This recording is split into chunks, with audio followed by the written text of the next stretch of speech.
अस्सलामुअलैकुम रहमतुल्लाहि व बरकातुहू। अज की वीडियो में जोड़े बंदे ने सवार बहुत ज़्यादा खाते हैं तो छुट्टी नहीं, बहुत बहुत शरबत दवाइयाँ तो परेशान शादीशुदा जोड़े नाल दी भी परेशान, दोस्त भी परेशान कि बहुत चंगी महफल दे अंदर बंदा बैठा होवे ते कई लोग पंजाबी कहते हैं कि मेंगण तो यार तेरी जान किवें छुटेगी। मूँह चो गंदी समैल, नज़र की कमज़ोरी, मैदा खराब, जिगर च गर्मी, दिमाग खुश कर देंदी है, डिप्रैशन का ये आलम पैदा कर देंदी है, मेन आन के अंदर जख्म कर दी और मूँह च गंदी समैल।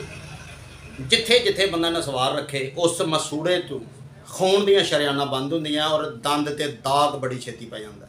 मूँह चो हर टाइम बदबू आती रहिंदी ते एडा जवान 6 फुट बंदा जवान होवे ते नसवार कढ़ के सुटदा या रखदा, बंदियां चुंजी बंदा भैड़ा लगदा।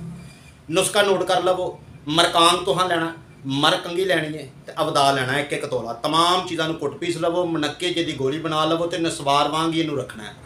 पहले दूजे तीजे दिन जो बंदा 20 बारी रखता है तो 5 वारी आ जाएगा, 5 वारी तो 3 बारी आ जाएगा, एक हफ्ते के अंदर अंदर आदत खत्म हो जाएगी। मिलने अगली वीडियो ना, चैनल सबसक्राइब कर लो, वीडियो लाइक कर लो, वीडियो शेयर लाजमी करें जी।